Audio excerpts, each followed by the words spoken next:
Willie Mays isn't just one of the greatest players of his generation, he inspired an entire wave of younger ball players. I mean, every kid that I ever known, every one of us that ever came to the ballpark always wanted to be Willie Mays. Even everybody's favorite player has favorite players of their own. 24 is a very good number for you and I. And here are 6 of Willie Mays' favorite people to ever play baseball professionally. Starting our list at number 6 is the legendary Yankee, Joe DiMaggio. The history of baseball's greatest center fielders is a conversation that must begin, and often ends, with 2 names, Joe DiMaggio and Willie Mays.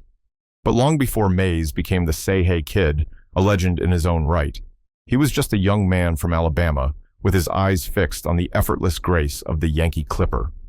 DiMaggio wasn't just a player to Mays, he was the player, the untouchable ideal that Mays idolized above all others, including giants like Stan Musial and Ted Williams. Mays believed DiMaggio possessed the most complete game in baseball, a combination of skills that elevated the sport itself. DiMaggio's highlights were the blueprint for an icon. The sheer force of his career was undeniable. He was a 13-time All-Star, a 3-time American League MVP, and staggeringly, he led the Yankees to 9 World Series championships in his 13 seasons. But the feat that etched him into American mythology forever was the impossible 56-game hitting streak in 1941, a record that defied logic and consistency. Beyond the bat, DiMaggio patrolled center field with an elegant, almost deceptive tranquility. He was so efficient, covering ground so swiftly that he rarely had to dive or leap. He simply arrived where the ball was destined to fall, earning the nickname Joltin' Joe for his power, but playing with the poise of an aristocrat. This combination of statistical dominance and dignified style was the reason Mays felt such a deep connection to him. Mays didn't just admire DiMaggio, he modeled his entire approach to the game after him. Mays watched DiMaggio and concluded he was the ultimate complete player, the perfect blend of hitting, throwing, running, and fielding. Mays wanted to pattern himself after that ideal, not just in skill, but in consistency and dedication. When Mays burst onto the scene in 1951, facing his hero in the World Series, DiMaggio's final games, he was so awestruck that he recalled being nervous just to meet him. Mays was still such a fan that when DiMaggio hit a home run in his last World Series game, Mays admitted he stood in the outfield and applauded his opponent. The respect was already a bedrock of Mays' character. Willie Mays would not only live up to the standard set by his idol, but would go on to be named by many as the single greatest all-around player the game had ever seen. He brought an unmatched exuberance and a daring flair, the basket catch, the reckless base running that perfectly complemented DiMaggio's reserved poise. The 2 legends, separated by a generation but united by center field excellence, were often paired in conversation, and DiMaggio himself recognized the greatness of his admirer. When discussing the all-time center fielders, which always included himself, DiMaggio confirmed, Willie Mays is just as good, maybe better. This ultimate endorsement from the idol to the apprentice cemented their shared legacy. 2 kings who ruled the outfield, defined the position, and set a standard of play that might never be surpassed. At number 5, we have Ted Williams. Willie Mays, the say-hey kid, was the most thrilling player of his era, a man who seemed to defy physics with his glove and his speed. Yet, even this legend found himself looking up to one man, not for his defense or his speed, but for his sheer, uncompromising mastery at the plate, the incomparable Ted Williams. Mays idolized Williams, the splendid splinter, for a single reason. Williams was the greatest hitter who ever lived, and Mays studied his craft with the reverence of a devoted student. Williams' career highlights weren't just impressive, they were the stuff of legend. He finished his time in baseball with a monumental .344 lifetime batting average and 521 home runs, numbers made even more staggering because he lost nearly 5 full seasons to military service. But the highlight that cemented his legacy, the one that made him a god to aspiring hitters like Mays, was the sacred .406 average he achieved in 1941. He was the last man to cross that monumental threshold. Williams captured 2 Triple Crowns, leading the American League in batting average, home runs, and runs batted in. a feat of consistent, destructive offense that established him as the gold standard of hitting perfection. The student, however, soon became a master in his own right. Mays quickly established himself as the game's quintessential five-tool player, but his bat numbers were far from secondary. He retired with an enviable .301 career average, racking up 3,283 hits and 660 home runs. These were the power and average numbers of a generation-defining force, proving Mays was not just flashy, but relentlessly productive. He was a complete player who owned the center field grass, yet had the offensive resume to stand shoulder to shoulder with the man he once watched from afar. The ultimate validation for Mays came from his idol. Ted Williams, a man notoriously stingy with praise, watched the Say Hey Kid and recognized a kindred spirit of talent and intensity. Williams, who once famously said that he was born to be a hitter, believed Mays was simply born to play the game of baseball itself. He thought so highly of Mays's total package of skill that he elevated the center fielder above his peers. Williams cemented Mays' status with the famous declaration, "They invented the All-Star game for Willie Mays." It was the ultimate compliment, a true great acknowledging that Mays was a talent so vast, the game's biggest stage was built just to showcase him. Number 4, Roberto Clemente. In the autumn of 1954, following his spectacular World Series winning catch, Willie Mays did something unusual. He went south to play winter ball. He didn't need the money, but as Mays himself put it, "I don't care what league it is, I live to play ball."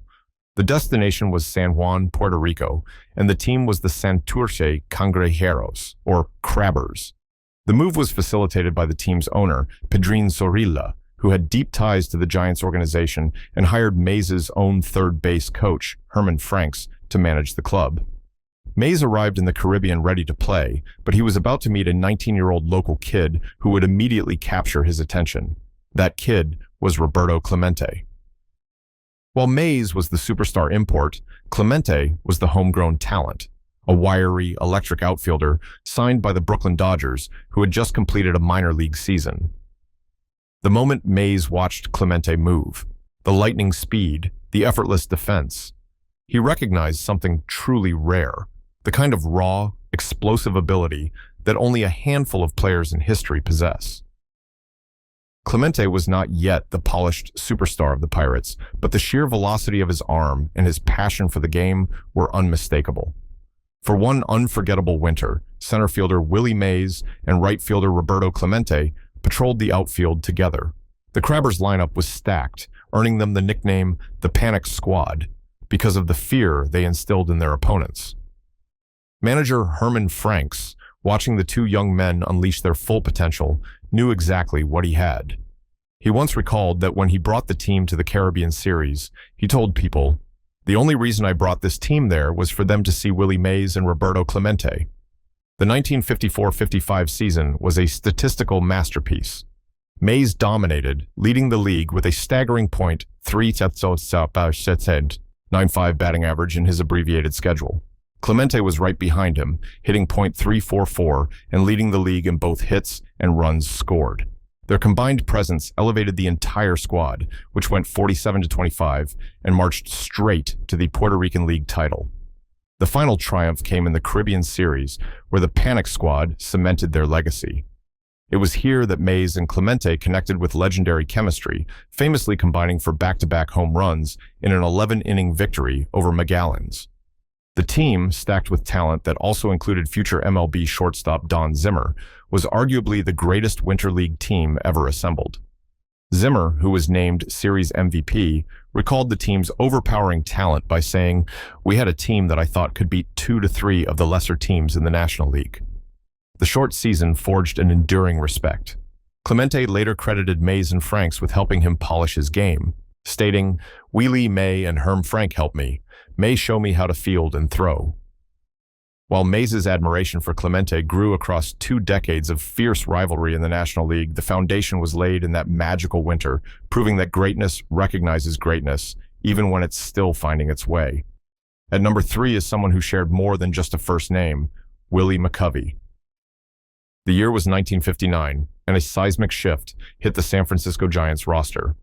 Willie McCovey, a towering young slugger from Mobile, Alabama, was called up to the majors. In a moment that instantly signaled a new era, he debuted by going 4 for 4 against a future Hall of Famer. McCovey was not just good, he was an immediate, electrifying force, unanimously winning the National League Rookie of the Year award despite playing only 52 games. This arrival placed him squarely alongside the greatest player of the generation, the established superstar Willie Mays. The two, Willies, both Alabama natives and both future Hall of Famers, became the heart of the Giants franchise, but their bond ran deeper than simple coexistence. It was a potent combination that changed the trajectory of the team forever. Their chemistry on the field was not just good, it was historically devastating. The duo formed perhaps the most feared 1-2 power punch in baseball history, a right-handed master paired with a devastating left-handed monster. Pitchers had no relief, forced to navigate the unparalleled speed and sheer power of Mays, only to immediately face the towering presence and thunderous bat of McCovey, nicknamed Stretch. Over 14 seasons, this legendary tandem combined for more than 800 home runs in a Giants uniform, a nearly unmatched feat of offensive dominance. This synergy drove the Giants through the 60s, culminating in a dramatic 1962 National League pennant and later the 1971 NL West Division title. They were the engine that kept the team in contention year after year. But the real story of the Willies was not measured in statistics. It was found off the diamond in the quiet camaraderie of two men sharing the pressures of baseball stardom. They were occasionally roommates on the road, sharing late-night meals and becoming confidants, a relationship that began years earlier when a young McCovey was awestruck, staying at Mays' place as a teenager. That friendship became evident in how they truly supported one another. McCovey battled chronic, painful knee injuries that would plague him throughout his career, often requiring him to miss crucial games. In their final season together, when the Giants secured that thrilling division title, McCovey felt a profound, selfless joy. He later confessed that he was happiest for Mays, acknowledging that Willie Mays, despite the strain on his own legendary career, had routinely pushed through the physical grind and played extra games just to give McCovey the rest he desperately needed. That act of loyalty, Mays sacrificing his own energy for his teammates' health and the team's victory, spoke volumes. It cemented a brotherhood that lasted well beyond their playing days, proving their mutual respect was the foundation for everything they achieved. At number 2 is a player who was a fan of Willie, but ended up turning big old Mays into a fan. Ken Griffey Jr. had always played like somebody trying to make the impossible look inevitable, a wide, effortless swing that launched baseballs into orbit, a glove that made the deep center field look like a stage for poetry, and an easy grin that sold the whole performance. That effortless magic had an origin story in the game's past. As a child of the majors, Griffey watched and listened to the old Giants, and one name always kept pulling at him. Willie Mays was not simply an icon to Griffey, he was a compass. From their first meetings, when Griffey was still learning the road and Willie was already entrenched in legend, Mays gave him the kind of attention that only the truly great could afford, a mix of encouragement, plain talk, and example. Griffey soaked it up and later called Mays the godfather of center fielders, a short sentence that carried the weight of mentorship and reverence. Their relationship read like a passing of the torch scene, except it happened in small, human moments. A congratulatory phone call after Cooperstown, a shared stage at ceremonies, a quick word about how to carry oneself in the clubhouse and the world. Mays had congratulated Griffey when the Hall of Fame door swung open for him, and Griffey, who had grown up in baseball's light and shadow, treasured those calls enough to keep Mays' number on speed dial. Those private, unspectacular interactions revealed why admiration between them ran both directions. It wasn't just stats and highlight reels. It was a recognition of craft, character, and the way both men moved through the game with joy. On the field, the comparison made sense at a glance. Mays had invented the modern center fielder, a 5-tool player who could hit, run, field, throw, and electrify the crowd. Griffey, decades later, lived as if he had studied Mays' highlights frame by frame and then added his own signature flourish. He combined a swing that could produce tape-measure homers with the kind of range and instincts that sent opponents backpedaling in awe. Fans who saw them both often felt they had witnessed two eras of the same art form, Mays' classical brilliance and Griffey's contemporary reinvention. Put their numbers side by side, and the facts dazzled, Between them, they piled up more than 1,000 home runs, dozens of all-star appearances, and gold gloves. But what mattered most to Mays wasn't the ledger.